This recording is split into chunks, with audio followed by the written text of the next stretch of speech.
When we first started out living full-time in our RV, not a lot of our family or friends had anything negative to say about it. But we do know a lot of people that have had that. And that negativity is what we want to deal with in today's video. Hi, I'm Felix. And I'm Cindy. In 2019, we sold everything and moved into our RV full-time. Since then, we've traveled the country following my nursing contracts. We are the Roaming Gones. Here comes Felix. First things first, everyone is not a hater. There are plenty of people that are very curious about us living in an RV and traveling around. Especially I get a lot of it at work because some people and nurses have thought about travel nursing and are curious about how that works in an RV. And Felix has had some people ask him questions about, how do you even do it? Where do you park? Those kind of things. And what's the difference between living in a house and living in an RV? So there are people that are simply curious about it, but there are some people that kind of have a raised eyebrow and a lot of questions about whether it's a valid lifestyle. And one of the biggest misconceptions, and one of the biggest, probably the most hurtful misconceptions, is that this relates somehow to being homeless. And that is not the case. I mean, in no way, shape, or form is this bragging, okay? But, I mean, between our truck, our trailer, and Cindy's car, we've probably spent as much or more than what most people in eastern North Carolina spend on their house. And then we have the rental of the site, and there's a lot of stuff here that costs a lot of money. As a matter of fact, we recently did a financial difference video between living in a sticks and bricks and living in an RV, and there's really not that much difference. Unlike many of the homeless, we have beds. We have a kitchen. We have a 50-inch television, 4K. Okay, we have all the things.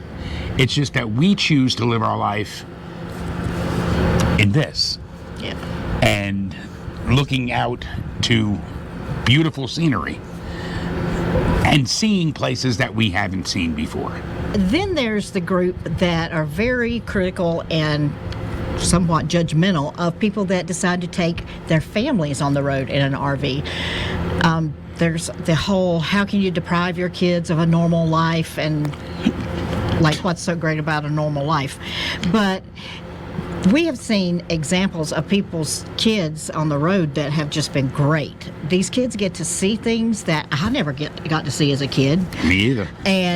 And see, I mean, they could be teaching history and be in the place where the history was made. They could be learning something in biology and see those actual plants outside their window and go walk out into the wilderness or walk out into the desert and see those things that they're studying about. So it's learning. It's a different kind of learning, especially the ones that homeschool. They have so many opportunities to get hands-on experience with things that normal lifestyle kids would just get to see in a book or in the classroom. A perfect small example of that is there was a family that we follow on YouTube that was teaching their kids about some of the presidents. And they were literally in the shadow of Mount Rushmore. And they basically took their kids outside the RV and took them right to Mount Rushmore and were able to teach them about these presidents and the things that they did while they were looking at the monument that was made for them. Which sounds a lot better than what I was taught about presidents was, can you say them all in order?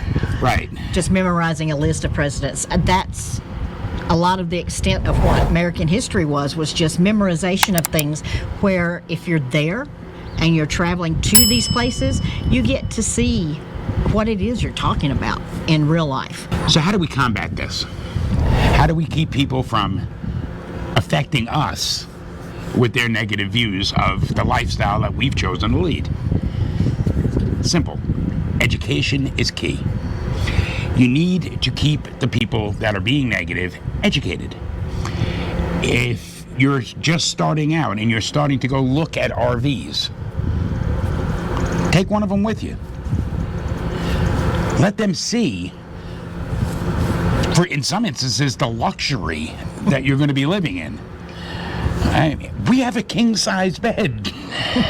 Okay? Yeah. There are several people that we know that are living with queen-size beds, couples. Okay? I mean, it's just, there is not a reason for anybody to have these negative views to begin with. And I think a big reason why they're caught up in these negative views is because they're uneducated. Look, there are, in LA, there are RV, I don't know what they call them, they're homeless encampments. These are donated RVs that are given to the city or whichever agency, and the homeless are allowed to live in them in certain areas. It's a beautiful thing, in my opinion, okay? But that is not the majority of the homeless population. And that is not a fair comparison to people who are choosing to live a full-time RV life. I think a lot of it is a lack of education, lack of understanding of the difference in the lifestyle, and a lot of it is the atmosphere in the country right now, and has been for a few years, of anybody who's doing something different is weird or wrong. The judgmentalism of, I know how to live life and this is the only way, where, hey, let people live their lives. And just remember one thing, you don't owe anybody an explanation of how you choose to live your life. But if you choose to engage, do it with grace, do it with humor, and just a real good, healthy dose of, I'm living my best life. RVing, I'm living my best life. Cindy and I have been making fun of people who are living in the Midwest and further east, who are going through this minus 32 degrees, We think they're crazy. Oh, boy, there you go. Okay, and they're living in perfectly nice houses, but they're also freezing their butts off. Frozen assets, frozen pipes. All right, we're here in Tucson, where freezing our butts off is a day that gets below 40. Okay, and right now we're outside and it's 70. Yeah. Okay, and sunny. But so, you tell me who's living their best life. Okay. And some people love snow. Some people want to be in the snow. Absolutely. And you know what? That's their choice. And guess what? You can still do that living full time in an RV. Yeah, you can. But I think the whole point is live and let live. You know, let people live their life they want to live. And if people are open and asking you questions about living in an RV, by all means, educate them. But, you know, the more people that we can say, hey, we're happy, we love it, here's the advantages of it. Yeah, there are some disadvantages, but mostly advantages, and the things that are important to us, this lifestyle gives us. Let's keep this conversation going. If you have had negative input on your choice to be a full-time RVer, drop a comment below and let us know about it. And maybe we can help you deal with it. Also, if you want to take a look at some people who ignored the negativity and the negative input that they received and decided to come live full-time, take a look at this video, because we got 5 people telling their story right there.